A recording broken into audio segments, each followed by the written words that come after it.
We good? Theta? Okay. I didn't hear that clearly. Okay, I thought it was something else. Okay, let's go ahead and do it. Let me go ahead and scroll up. What's here? Where is it? All right. Welcome everyone to another episode of Notes from the Aleph. An Aleph is a high point from which all things are visible, and from our vantage point, we'll be looking at role-playing games, their design, and the theory behind those design. Around here, our motto is to be fair, build up, and have fun. I'm your host, Griffin Rowe, joined by our editor, Theta, our local designer, Norman Rafferty, and our good friends and GMs, Red Rabbit and Lessons Learned. When it comes to tabletop games, I have 15 years experience running, playing, and frequently fixing. Promac rule sets at the table, pronouns he, him, they, them. Lessons, why don't you go? Hi, I go by Lessons Learned here on YouTube and on Twitch, which we're in Twitch, not on YouTube.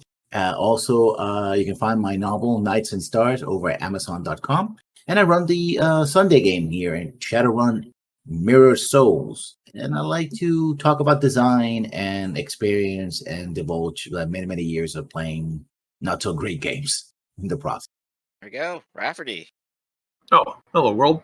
I am Norman Rafferty, he, him. I work for Sanguine Games, where we're feverishly working on our products. We've just launched the Abyss game, so thanks everybody who worked on that. And coming up soon is more Ironclaw stuff. And if you're watching this in the future, we're probably at AnthroCon in Pittsburgh, so thanks. There we go. And last but not least, Red. Hi, Red Rabbit here. I'm running our Ironclaw game on Wednesdays on the channel. Come check it out in the morning. I'm just a normal, average game master trying to make his way in the world. Currently transitioning to playing in Vampire 5th Edition, running Ironclaw, running this weird project, Monster Care Squad, and gonna start up a D&D game at my job, which is gonna be very interesting. So that's where I am. I'm excited to be here and talk about RPGs. Yeah, there we go. So, for today, we all like to play games, and usually we like to be good at them too.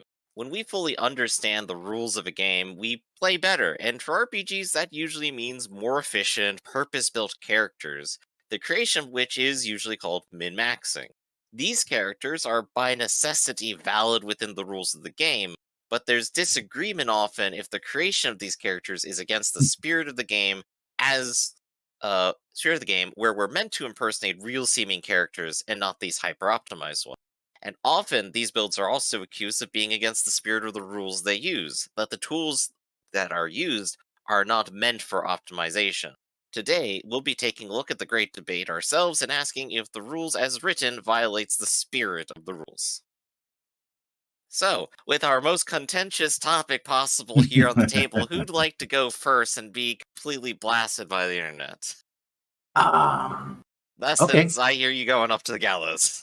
Yes. I mean, my sense of min-maxing has evolved, especially around this podcast. But before that, I came to be the kind of person that says because it felt like it was like, oh, I just want to create the strongest character possible so that when I'm at the table, it doesn't matter what the GM throws at me, I can just bat it away and, I'm be done with it, right? And as a GM thinking that way was like, I can't do anything. And then that's one level. And then in another level, when I engage outside of their min-maxing, this person got completely sidelined because it's like, if I do something that doesn't fit your spreadsheet, there's nothing you can do, right? Yeah, as a game master, you can always invalidate someone's character by just saying, well, you're not useful right now. Well, yeah, and I'm always confused with this logic. You're the game master. You have infinite power. You are allowed to do anything you want. So how can you be afraid of a player character? Well, because, and this is what becomes interesting, when that character is there, I no longer have infinite power. No, you still do. Well, unless I squash the character completely.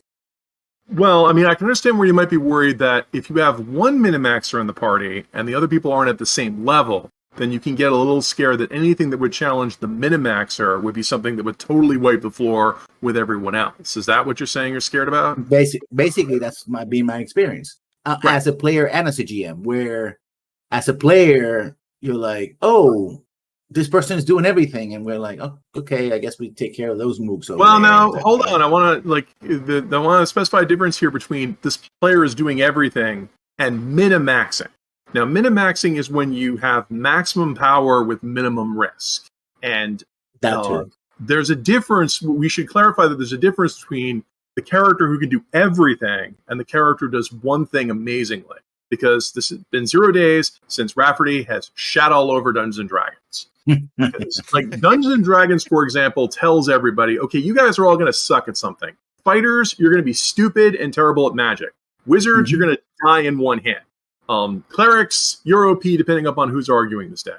But Dungeons and Dragons will deliberately tell you that you are not allowed to do everything. I mean, D&D 5 does not allow multi-classing by default. If you're going to do multi-classing, you got to jump through a shitload of hoops to do that, and that's a different talk. Dungeons & Dragons says, okay, barbarians do this, rogues do this, fighters do this, and everyone's put in a rigid little corner. So if you are put in that little corner, they're also going to make you, by definition, specialize in stuff. When you get to 3rd level, you got to pick a sphere. And so by its very nature, there's nothing... All of the choices that you make in Dungeons and Dragons, for the most part, are to maximize your combat potential. Or maximize your efficacy. Like, why would you pick spells that aren't going to work? You'd pick ones that would. And we're only going to let you do what the book says you can do. If you want to build a hybrid character, D&D says no. And so there's this mixed message going on of, okay, you're only allowed to do one thing. But if you're too good at that thing, you're also bad for being too good at that thing. And then the tail end of this is you're also going to run into the try-hard problem where, holy shit, how do you live to 2nd level in Dungeons and Dragons 5th edition? Because these guys show up and they dish out like so much damage. You can run into goblins that are doing 1d6 plus 3. And you've got 10 hit points? 1-2 hits, you're down. So unless you know what the fuck you're doing, you're not going to survive until 3rd level. Or unless the game master is easy on you, that's a different discussion. So immediately the game cements in your head that the GM will kill you. You will meet monsters that can one-shot you at every level in Dungeons & Dragons. Even when you get your hit points high enough, you will meet the instant death monsters show up at challenge rating 2. Some of you might find ones that are lower than that, but there's some of them that challenge rating 2 can just instantly kill you. And so I've definitely noticed that a number of products, they shift up from trying to actually hurt players to trying to grapple them, a thing which they will never be better than the monsters at because they can't inherently be huge or larger. Right, because larger creatures have a grappling bonus. So yeah, that will show up, among other things. And so the game is immediately sending mixed messages to you of, you're only allowed to be one thing, but you're also not allowed to be good at it. And that's just terrible. That's just mean. I mean, I think that because the spirit of the min-max, it's not, okay, we're following the levels and I'm going to make this choice that makes my character stronger. It's like, no, I will look for interpretations of rules. I will look for the best combo of magical items and stuff like that. And, it's like, and it is the problem of the system as well, because the way Dungeons & Dragons particularly sold, you're sold more power to make it right, because no one buys a book that's going to make you less powerful. Yeah. But I would also extend this further, and I also think that one huge problem with this is there's a narrative problem. All right, let's assume that Dungeons and Dragons is inspired by and seeks to imitate fiction. It seeks to imitate stories and movies that we like. I say we have to assume this because some people say, no, D&D is supposed to be its own garbage fest. But even if it's supposed to simulate other stuff, who are our heroes? People talk about how great The Witcher is. Well, what the fuck is Geralt? He's good at swordsmanship. He's good at magic. All the women want to have sex with him. Geralt is very much a perfect character in a way. Okay, what's Kratos? His power fantasy incarnate is what that character literally is. A god, yeah. Get a war. And who the hell is Nathan Drake? Nathan Drake's supposed to be some sort of everyman, except he can kill entire armies single-handed. Yeah, everyman Indiana Jones cranked up to 10,000, where he kills literally every Nazi and wins World War II or something. Right, and I'm getting also, and I'm gonna kill myself here. What's the name of the protag of Sword Art Online? Kirito. Yeah, I don't know how to remember that. Yeah, isn't he defined as being the greatest Sword Art Online player ever? And he shows up in the second season where people are in awe with how good he is at playing the forbidden game, and he has forbidden tech that gives him also like I can dig in like any of these stories, and you're gonna find that the main character is so awesome and cool and better at everything. And these are like the huge things of the video games and the movies and stuff that inspire people. So why the would you critical tell? point here is that people like to be cool, and they like stories about people who are actually good at the thing that they're doing. So why would you like take someone at the gaming table and immediately tell them, okay, you must now, if you make a conscious effort to be good at this game, you are a bad player. Stop thinking about how to be better at this game. So Here okay. we have an opposing viewpoint, Red. I Go ahead, think Ray. that there is there's a wide territory between trying to build an effective character, trying to meet the game at its mechanics and play it intelligently, and the point at which the min-maxer becomes an actual problem at the table. And I think you're conflating a couple things there, Raph. So it's not the first time that we've talked about this, and I still feel like I have a little bit of an outsider opinion based on... I definitely want to hear, because I know holes in my argument too. So no, go right ahead. I want to hear this. Right. Okay. So one of the things that has been mentioned when we're talking about these discussions is that like we've used like stealth roles as a great example of I chose my character to be like a tough, optimal warrior, but he's not a negotiator and he's not like a stealth guy. And so when the game puts us in positions where we need those roles, I will just step back and just not engage. If I'm forced into a situation where I need to make those rolls, I will just choose not to roll or choose to automatically fail because I'd rather not, right? That's the philosophy where I start to lose the thread, because it feels like it comes from this place of people saying like, I will only succeed, I will never fail. Like winning this game means only putting myself in situations where success is all but guaranteed, and then completely avoiding any circumstance where failure isn't even an option. So let me build on that. So you're playing like games that have a bit more choice. Like Vampire gives you a lot more choice now you build your character. So here's the thing I'm asking you to observe. You're gaming in a party, so there's like 4 or 5 people. So each of the characters can pick what they want to be good at. The Brujas can choose to hammer on things. The Melkavians can choose to make no sense. I forget who took over after the Tremere. Who are the big talkers? Toreador's Adventures. Thank you. I can't believe I forgot Toreador's Adventures. Okay, so when you're playing the game, do you see a situation where people who have low skills chime up and say, here, guys, let me do the negotiation? Or do you often see at your table where the players say, okay, you're the one with the highest manipulation scores. You talk to them. Yeah, I mean, no, which I are you think seeing? that's very common, right? Like that's kind of how... I mean, I think that's actually the cornerstone of collaborative play at the table, right? So I'm not saying that that's a bad thing. Well, I'm not saying it's a bad thing either, but I'm saying like the message that you're sending to players is that it doesn't matter what my score is in something. If there's someone at the table who has a higher score in what I want to do than me, I'm not going to do it.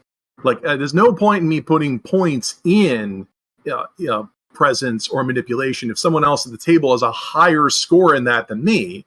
Because if a situation comes up where we need that ability, you will defer to that player.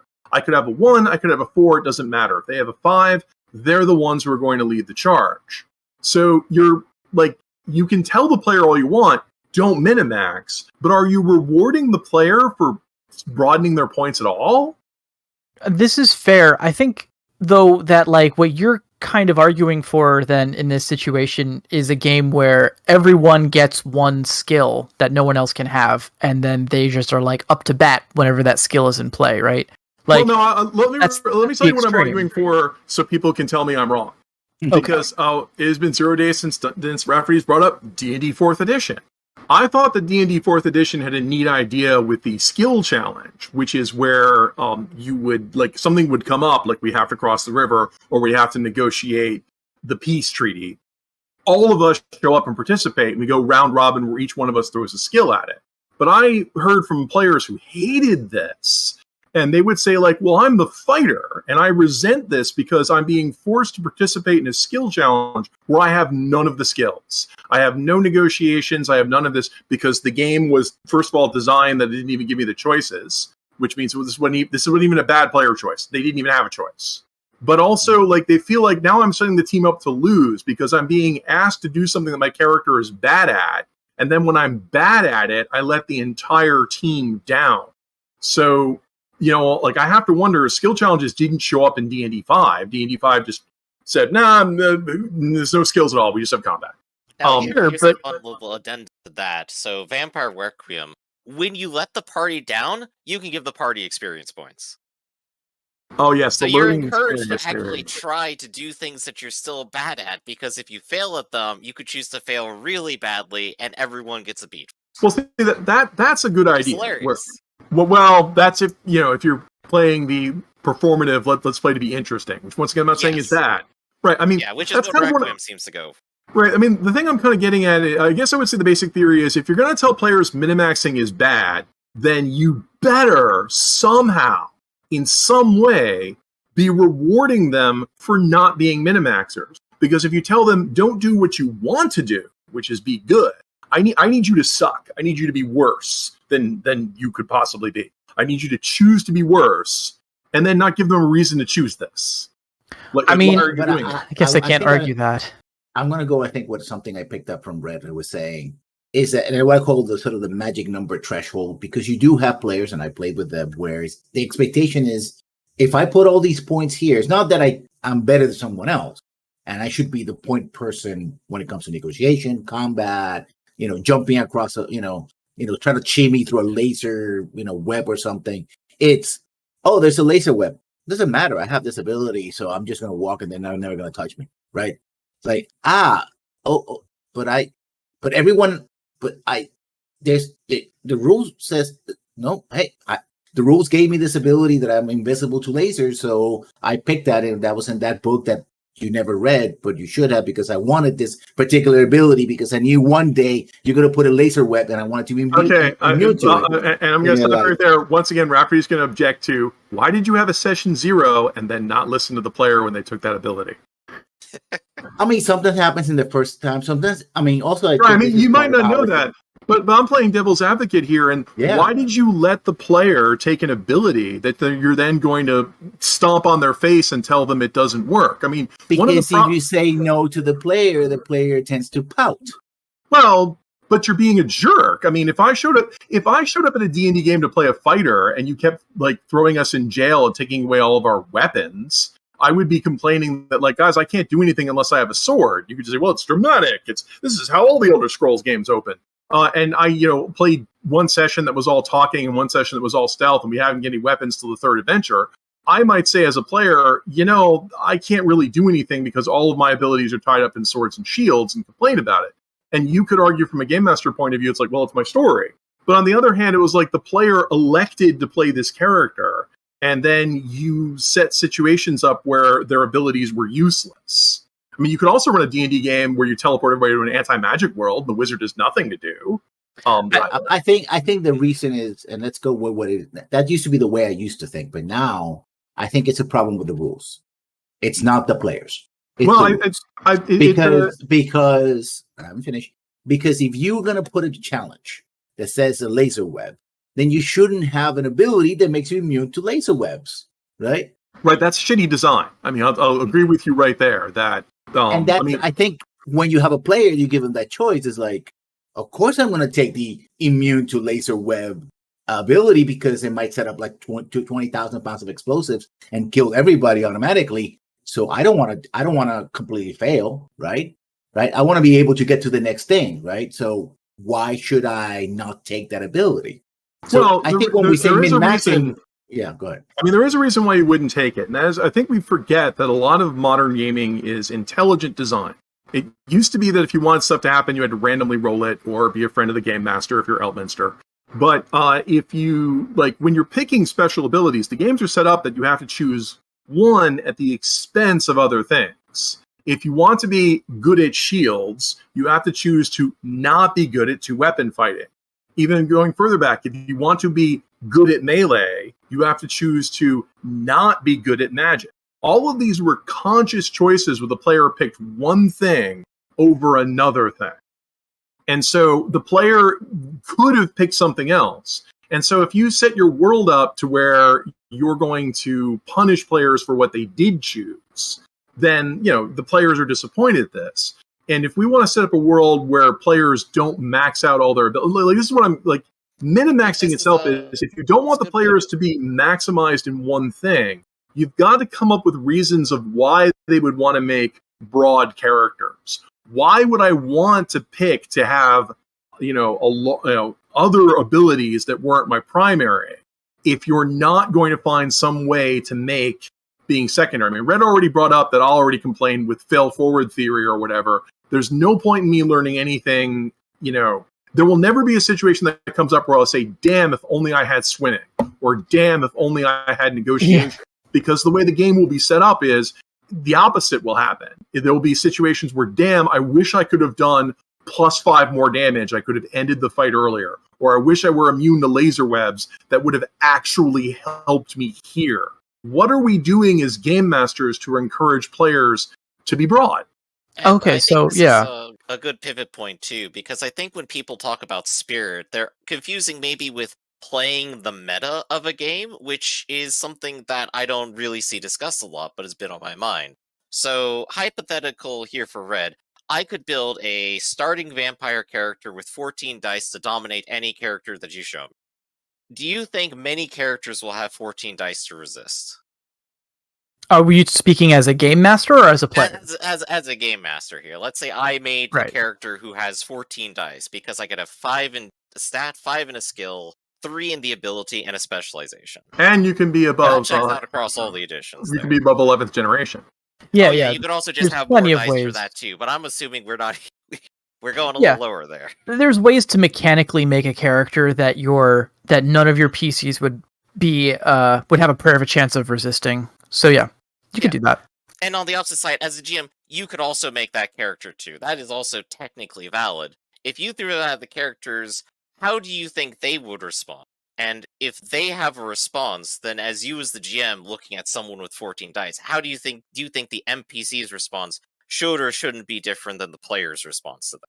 So this is something that I can only draw from my own experience so it might differ than what you're looking for. Let's hear a story. But in my experience, I have had, and this is also, I'm kind of a chicken shit when it comes to systems that I'm new at. And even though I've been playing Vampire for a year now, I still feel kind of new in a lot of ways to the system and to the lore. So I'm very cautious when I create dice pools that are huge. I make sure I double check the rules. I try not to put unstoppable forces in front of my characters because I want them to have chances to affect the world around them. There was one case where one of my NPCs did dominate an enemy, and they became like a sworn blood enemy of this character because they were so offended by being dominated by them. So it was a cool trick.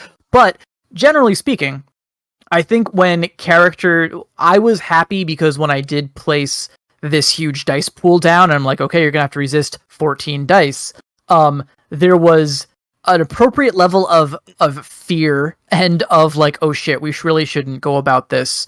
Maybe it's time to retreat. Maybe less frustration and anger because I have not made it a habit of doing that without cause. And I also foreshadowed it clearly. I was very careful to...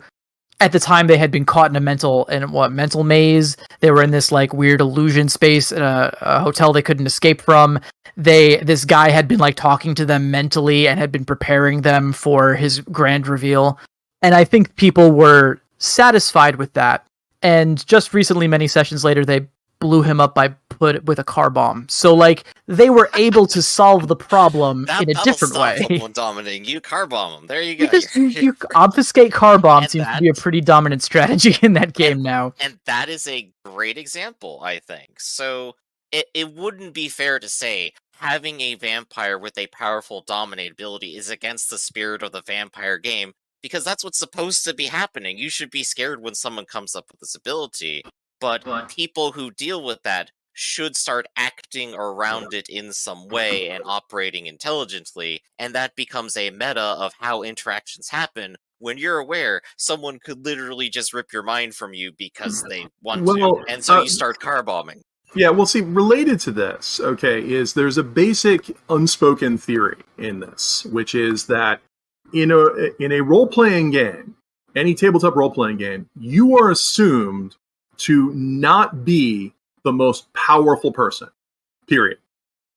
And I want to point out that we already talked about Geralt and Kratos and, I guess Ellie from The Last of Us. Okay, that's not the assumption in some of these other stories that we're talking about. In those stories, Geralt or Batman are the most powerful in their field. Like, sure, there's a Superman, but Batman, for the better Batman adventures, is wandering around doing Batman shit. Whenever Batman has to go in Justice League adventures, people make fun of him like he's Aquaman.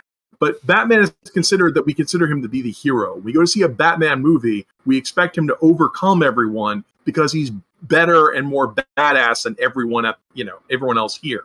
He might, it might take him a while, maybe it might be an edge, but we never assume that, okay, whatever Batman wants to do, there's someone who can come by and squash him. You didn't go see the new Batman movie and say, when's Superman going to show up and fix all this? You never said that. So, Can I jump in, because I feel like I'm seeing where this is going. Are you saying that like the expectations of the fiction are inspiring people to create flawless, powerful characters, and that's why it's saying the opposite.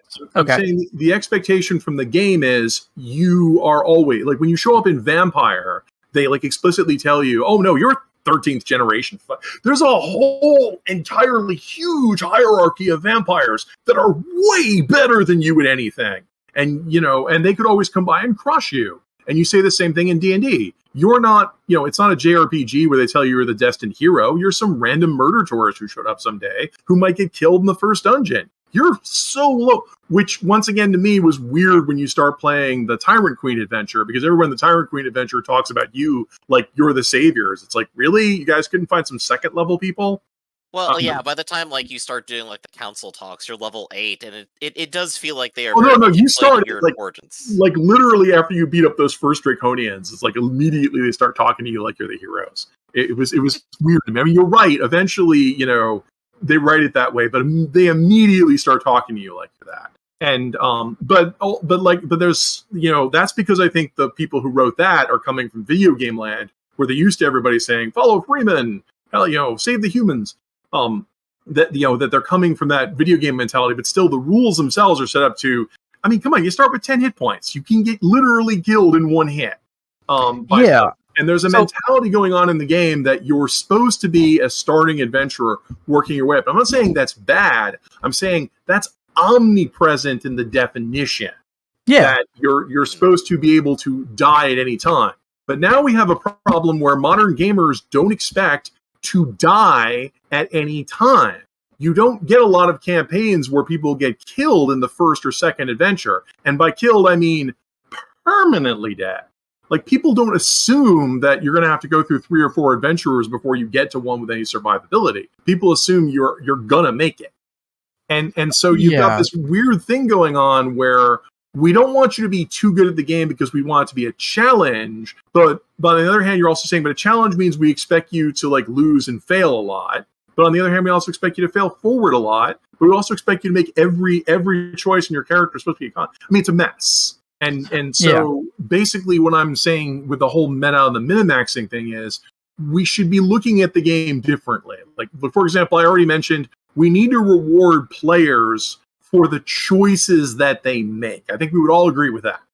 I think, yes. I think you're getting at the heart of the matter here, which is maybe a little more complex than the topic of min-maxing. But what I think that, like, you had asked earlier, like, what's the balancing mechanic? Like, if you don't want me to min-max, then what do I get for my broad spectrum approach to character building? And that ties into what you just said, is that you and the people here, and myself included, are approaching these games mechanics first and seeing how the mechanics define the world. But I think the average audience member for D&D is approaching the game genre first and narrative first, and they are building their characters' broad spectrum specifically because they're thinking about them as characters before they're thinking about them as game tools Well, as and something also, that you're going to use. and let me tie in this with an anecdote of my own. There's also the problem necessarily of railroading. Like I remember I was playing, I had a great game master for this, so I want to caveat that. But like I was playing a wizard character, and an incident showed up where I was the only one who showed up at the diplomacy meeting. Like it was like, wait, where is everybody else? And so I had to do the whole skill challenge by myself, which was 8 skill rolls. But hello, I'm Rafferty. So I had built a character who had 14s in every stat. Hey. Because I was minimaxed. I mean, not minimaxed. I was the opposite. I was broad to shit. So as a wizard, I could pass every wisdom check and every intelligence check and every charisma check. And then after that, there's supposed to be a kidnapping where these guys are show up. They're supposed to kidnap you, and they think they can get away with it because you don't have any of your gear or anything like that. Did I mention I had 14s in every stat? So I just beat the shit out of them with my bare hands. Nice. With your And then wizardly I fists. stole the coach because I actually had, proficiency with horses and animal handling and could drive the coach away because I had been spending all of my electives on all of these broad-based things. Now, I had a good game master who rewarded me for that and let us go off script because we were supposed to, it was supposed to be awkward because no one else decided to show up that day because they were But captured. more often you'll have the game master who goes, "No, you're supposed to be captured right now." Right, in which case I would not have been rewarded for having all the necessary skills to pull off a social event and thwart a kidnapping. All of my planning into that, I would have been stomped on the face. And that's why, once again, where I talk about minimaxing, which is, like this is like the broader argument of we need to reward players for choice. If you're going to tell players, make a character who is interesting and omni-capable, then you have to reward them for being interesting and omni-capable, because I also noticed that Lessons was defining a minimaxer as someone who can do anything, whereas I was defining a minimaxer as somebody who is really, really good at one thing. And it's kind of like, well, okay, so I can't be really, really good at one thing, and I can't have a smattering of skills that make me able to do anything. So what am I supposed to do? I think I'm still going back to the whole challenge thing because, again, this is my experience.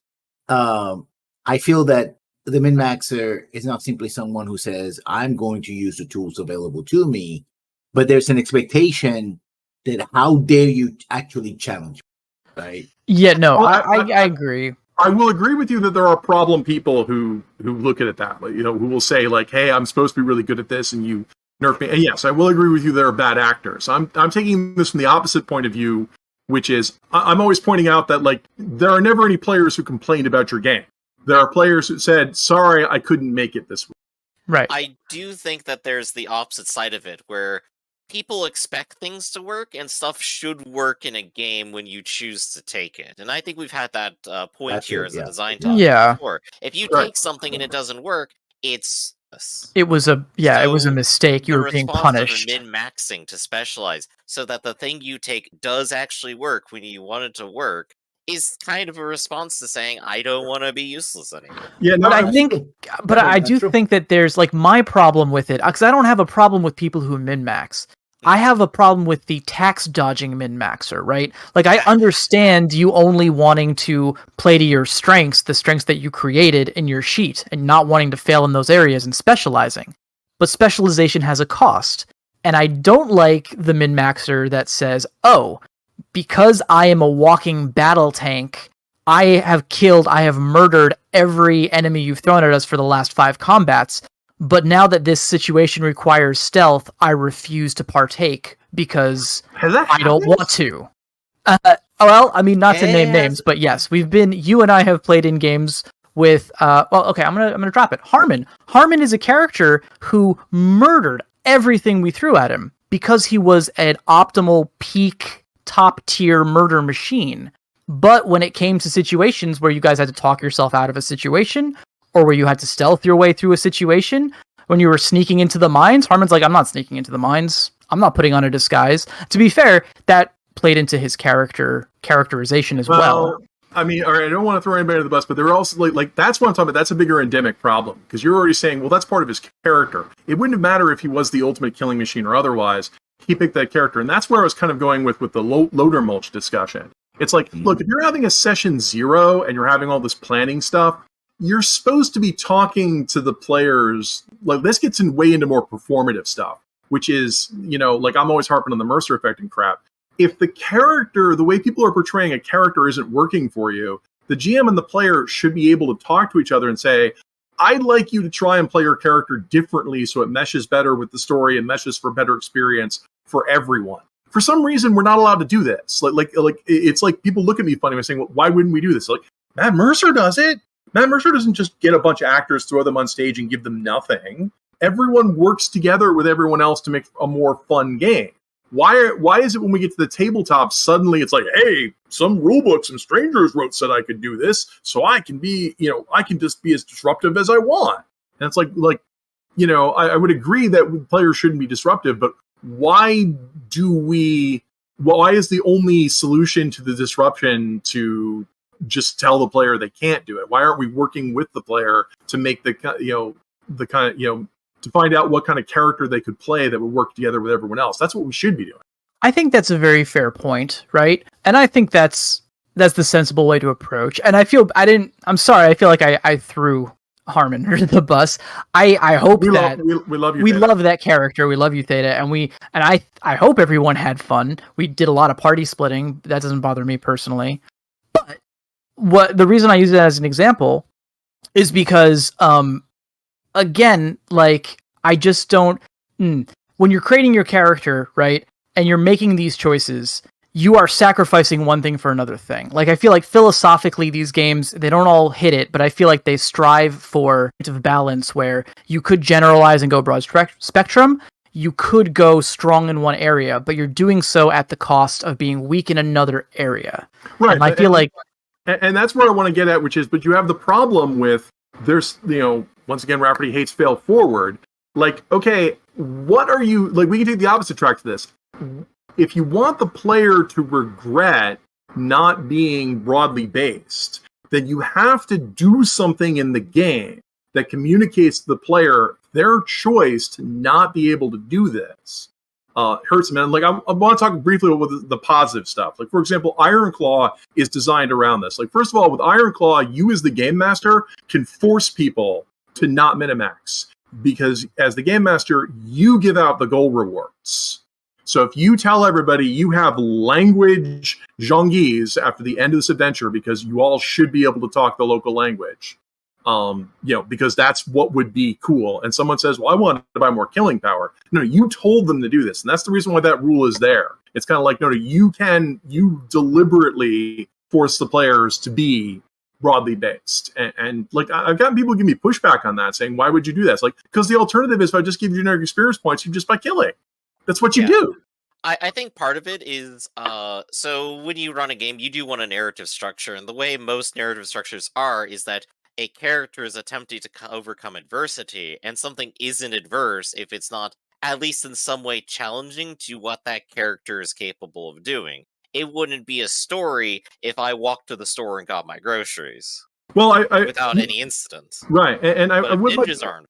I would like to add to this another mechanic that shows up rarely, but I think you all agree on, which I'm going to call this the lowest roller issue, which is every now and then there'll be something that tests everyone in the party. Like D&D 5th edition made a very good decision to say that all the charms and mind control stuff goes off of charisma, because fuck you for making charisma your dump stat. Because everyone does that, because as I mentioned in a previous podcast, charisma is a dump stat. It's only for negotiating with people, and if you're supposed to win the negotiation for the next plan, you're just going to win anyway. Tyrant Queen, everyone throws in with you because you're a great killer. That means you need strength, dex, and con. Fuck charisma. But in D&D 5th edition, if something shows up and hits all of you with an illusion, or all of you with a mind blast, or all of you with a mind control, that's going to be a charisma-based saving throw. That meant that if you minimaxed your character to make charisma your dump stat, you're being punished today.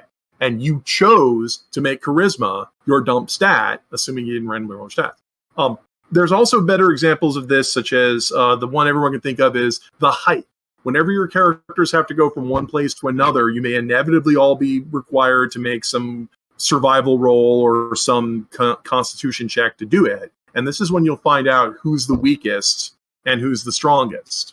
And I'm always a stickler of this. Like, Ironclaw is filled with all these different whammies of, hey guys, we're fighting on the water. Who's got swimming skill? Because if you don't have swimming skill, today's going to suck. Or we're all fighting on a moving boat. who's got vehicle skill? Because you don't have vehicle skill. I And I of course, did you have a something situation where no one's good at it, and they all die. for that. Well- I actually sorry, Well- in my last well, campaign but- I was I was going to say my last note to that is, but Ironclaw, once again, after the adventure, you can just give them the skill. So, but one of the things that I did for the beginning of the last campaign, because it then shifted to be more political and all that in our D&D campaign, which you can watch on YouTube. It's still been going. I borrowed a mechanic from Pathfinder, actually the video game version of Pathfinder. I don't know if Pathfinder has it, which is camping, right? It's not simply, you go through the wilderness and you make a roll, or if you're a ranger, you do everything. It's like, okay, sure, you can get free food.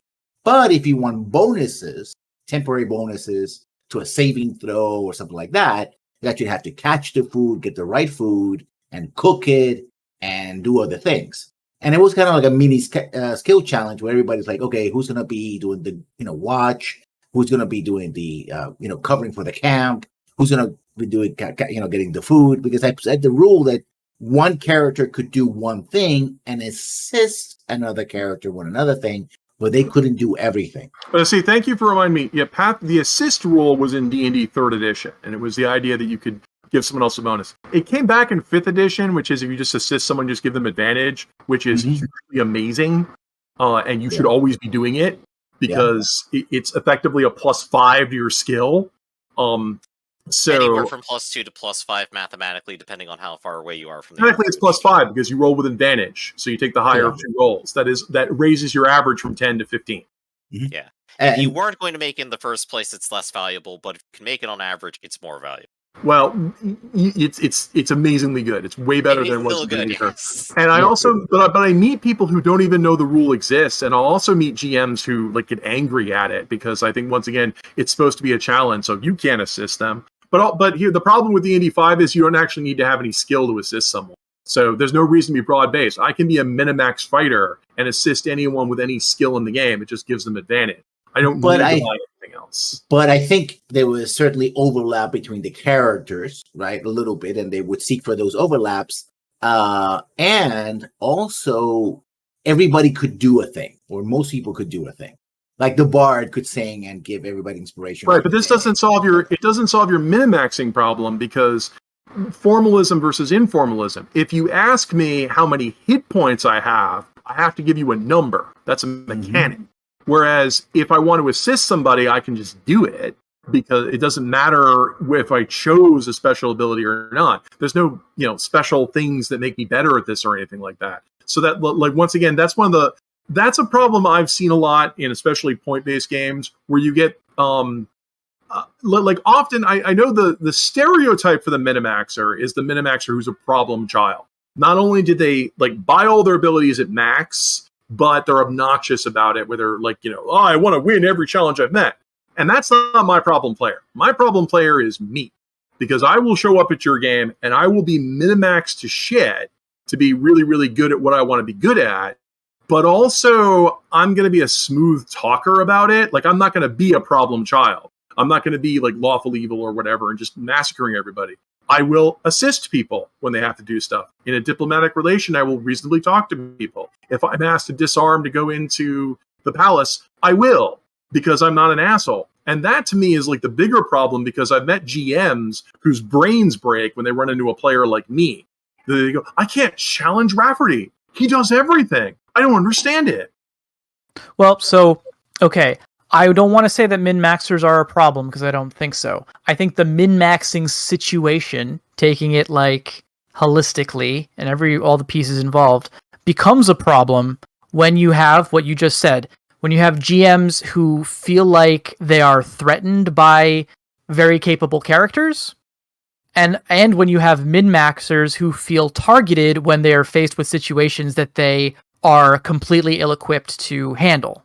So those are the two sides of this thing that I focus on. Well, the third thing that I'm always worried about is the Minimaxer who did max for this situation, and you're still nerfing. Because that's, I think, the problem GM, in my mind. Because that's the GM that says, okay, well, I'm just going to pretend your dimensional door doesn't work in this dungeon, because specifically I didn't plan for it, and I don't want to have to improvise this scene. And that is, I think, a have all my problem. content be seen. You have to see my content. Get on the train. Right. Or I have to give all the villains ACs of 25 because if it's less than that, you hit too often. Right, and I think that's a great example of how the min-maxer may look like the bad guy, but I think this is a weakness of GMs dealing with someone who wants an optimized character. So yeah, I guess I had something else to say and I lost it. So someone take it. Yeah, but I sorry, think I the fix for that, the fix for that one armor 24, armor car 75 is just have mooks, one hit mooks. Yeah. Well, I'm always against Morrowinding, which is the computer game where everything auto-leveled up to meet you all the time. Because exactly. then you're not actually getting any better. It's like if someone made a conscious choice. I mean, we haven't even talked to some of the other min-maxers like I've seen, such as I want to call them the beauty queen, because every now and then you run across a player who wants to make the most attractive character in the world. That they're going to have a charisma of 18, and if there's any special abilities, like Vampire still has 2 levels of attractiveness, right? Yes. Attractive and very attractive. Beauty and stunning. Beautiful and stunning, I think. Okay, so you're running into the person who's got stunning beauty, right? Yeah, yep. Right, and this person, like they're not min-maxing for combat, but if, this is part of their fun of the game. It's a power fantasy. But instead of being a power fantasy like some obnoxious edgelord like Rafferty where you want to kill everything, their power fantasy is to be, respected and appreciated and beautiful. Which, I mean, who wouldn't want that? Right. Instead of being the undefeatable character, you're the character who can't be ignored. Right. And this can often turn into the diplomancer problem that folks are worried about, which is the character is so good at being attractive that, and also I want to caveat of this by saying, like, this was a bigger problem in the 80s and the 90s when rule systems were, by and large, very poorly written. Even for all the shit that I give D&D and Pathfinder, the D20 core gives you very few choices you're allowed to make. It's not like Vampire where you have points you can spend on anything. Like in D&D, it's like once you pick fighter, we narrow you down into very narrow choices of, okay, you pick this special ability, these profs, and this gear, and off you go. Like it's extremely hard to break the game. I know you guys are usually saying, well, what about this random supplement that comes from nowhere? It's like, you could just ban all those supplements and people do. I mean, like some random book from somewhere. If you start throwing the book of erotic fantasy in this game, you deserve what you get. Yeah. But I just need 1 feat from it, okay? I just need 1 feat. It's always... It's never 1 feat. Yeah, it's always... Not for the people into the book of erotic fantasy. Actually, and I need to take 1 of the prestige class levels, and I need this extra skill interpretation. I'm going to use this other book as well, which was never written with this. I mean, that's why, as a designer, I feel like I'm obligated that I can't put anything in the game that will make a player like that show up and say, hey, can I buy this one thing from this one book? Because actually, I think this might be one very explicitly for D&D, which is the stitched together min-maxer, where maybe the core book at least is written by enough people who were working together and thinking about how things interact. But as soon as you get 2 different books written by 2 people who've never seen each other, it's hard to say what'll happen. And I think people just assume putting them all together is perfectly fine. PSR in 1990s, basically. Oh my god, yeah. Well, they don't have a universal editor who's going over this. Well, no, D&D, 3rd edition had these problems too, where there was just stuff in there that was blatantly broken. And that's not counting all the other stuff that was compatible. The third party stuff. Yeah, I mean that's why I rail against D&D being narrow, because it's kind of like there's a difference between a game where you allow Lich Loved and a game where you allow power attack. Those are different. Those will make for very different games. So no, I think we're all in agreement it should be players first. I think, but also you brought the Diplomancer, and we talked about this before about the charm ability and all that. And I think it's also about expectations. The player sometimes wants to, again, what I call the magic number phenomenon, where they come in as well, I have this ability, I have this X number.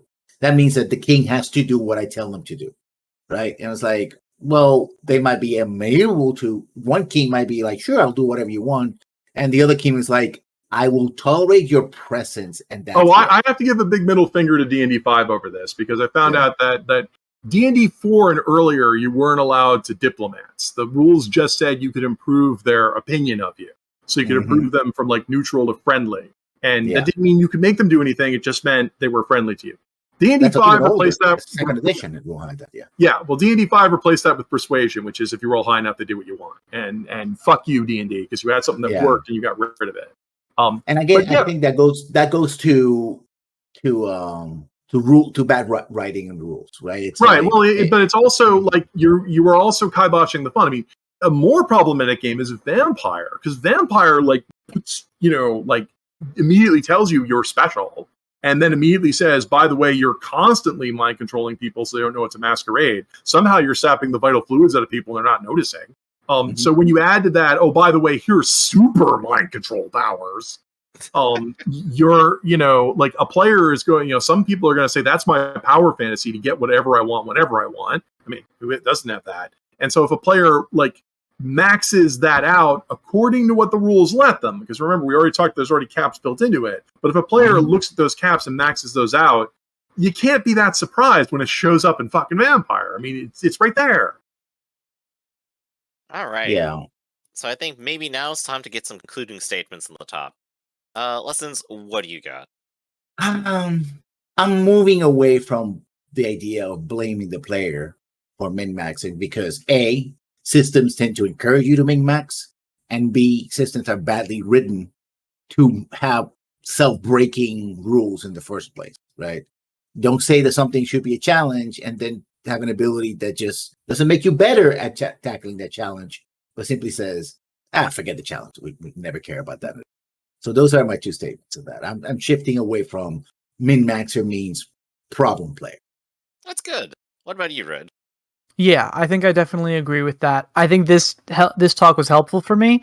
I still have issues with min-maxing in some ways, but I feel like I've identified where they come from. I think there's GMs who can't hack powerful players, players who can't hack GMs not pandering, and mechanics that are so broken in some cases that they cause a instability in the narrative. Like such a charming character that they basically can get whatever they want from whoever they want. That to me is a failure of rules. So I feel like I've better identified where my agita over this issue comes from. And what about you, Rafferty? What have you learned today? I mean, I've learned a lot about, as coming around to this, is like, I think we all agreed that like there's a toxic atmosphere in the game where the children are treated as problem children trying to break the rules, and the game master is some kind of teacher or authority figure, where the players build bad things and then your job is to punish them or whatever. I've been like down on stuff like Session Zero and kind of those planning situations because I felt like they didn't work. And I think what we would all agree on is the purpose behind Session Zeros and debriefings is that we talk to each other about what we want to see in the game. I think we would all agree that players want to make a character that they can realize in the world and have a certain impact. And in theory, min-maxing is supposed to be the player. I mean, we're taking the theory here that the player is doing those because that's what they want to do in the world. They want to be effective. They want to be attractive or smart or strong in the world. And so, really, I think we would all agree, like, I'm like, I keep talking about the new performative era of gaming. Instead of just letting the players build their character in a vacuum and then the GM punishes them for bad rules and everyone walks away mad, we should be working together. They ask the players, okay, what is it you want to do? Like, express yourself. And I ask the GM, what do I want the players to be doing as part of the story, as part of challenging? And then find a way we can compromise on that. And that doesn't necessarily mean lowering numbers or anything. That means finding out what they want and then finding a way to express that in the story, rather than what the usual advice to do, which is rocks fall, everyone dies. Right, and I think I would double down on that myself and say if players want to be effective and that they want to be effective is something, let them be effective. That's how they want to have fun. That's what you guys are here for, right? So, well, if it's mentioned 20, I'm being paid to perform. I'm just mean? I'm just mean. You're just mean. Well, before you get too mean, that's going to be it for this episode. Notes for the Aleph. We stream episodes bi-weekly Fridays at 2 p.m. Eastern, and you can come join us live on twitch.tv/Fractus. We also stream and record weekly tabletop games at the same channel. You can come join us when we start at 10 a.m., 2 p.m., and 6 p.m. Eastern Standard Time on Sundays and Wednesdays. Rafferty here is a partner and writer for Sanguine Games. Check out sanguinegames.com, join us on Reddit and Twitter, and look forward to the upcoming Book of Corals Ironclaw expansion book. Don't forget to check out Red Rabbit and book him for a game over on startplaying.games as Red Rabbit. And of course, be sure to check out our wonderful friend here, Lessons Learned, at Lessons Learned 1 on Twitch and YouTube. Check out all of his wonderful series, check out all of his books on Amazon, and of course, come back and see us all again, and don't forget to like, comment, and subscribe. Until next time, everybody, see ya.